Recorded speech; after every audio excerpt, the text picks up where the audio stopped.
man, or God is the sovereign ruler over the affairs of man, right? So what we saw, as we have talked about this week by week, is that there is a context that has been established through our very methodic work that we've done these last several weeks, which helps us to know exactly what it is that this author's purpose was for writing this book. Why is that so important? Why is it important that we know the purpose that the author wrote this for?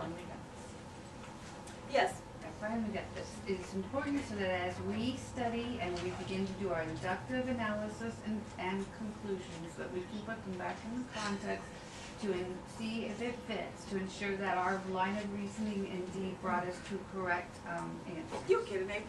Yay. All right, Learned it. that is very good. Now the trick, of course, to that understanding that is to actually do that every time. And it is so easy for us to get into, like what we've done this week, a lot of work in chapter 2, to get all wrapped around what's going on in chapter 2 and forget to step back once we're done kind of and say, okay, now how does this accomplish the author's purpose for writing?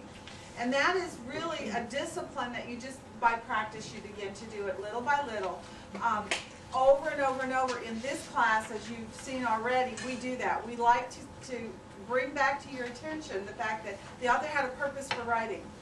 And there is a historical context in which it was also written, which influences everything that he says and does and the things that he puts forth for us to see and to read and to understand. And every single point that he brings up, for instance, chapter 1, he gives us the beginnings of Daniel, right? What does he tell us about Daniel's life in chapter 1?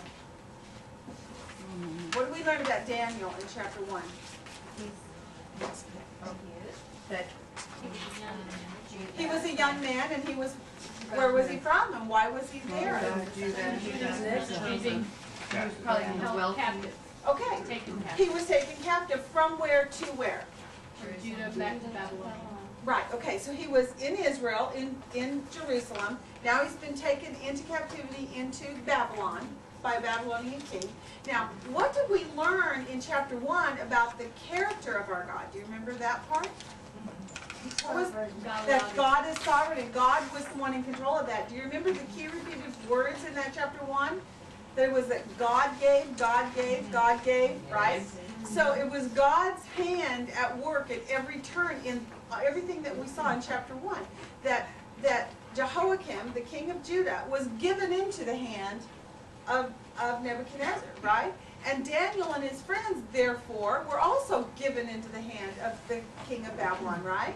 Right. And so what we see in every instance where we look at God, we see God in this sovereign control, right? That things that are occurring in the life of Daniel are not happenstance, they're not by accident, there's not a coincidence, it is all God's hand sovereignly upon both Daniel and the nation. Now this is how we looked at this last week. We broke it down. We saw that theme is that God rules and reigns over the realm of mankind. And then the first thing we looked at was how he rules over Israel itself, right? So we talked and we looked real specifically at the nation of Israel and how they ended up where they ended up. That God had made a covenant with this nation and that the people had broken the covenant. And therefore, and in that covenant, because it was a conditional covenant, God said, if you will obey what? Blessings. And if you disobey? Cursings. That's right. And so when they disobeyed, does God keep his word? Yeah.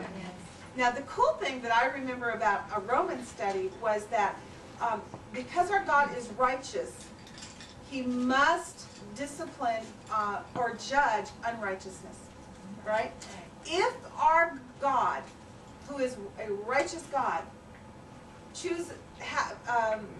does not judge unrighteousness, does he continue to be righteous? No. No. So he cannot let unrighteousness go. And therefore, when Israel disobeyed their God and broke their covenant word, it is literally by God's own nature and to be true to his own nature and who he is as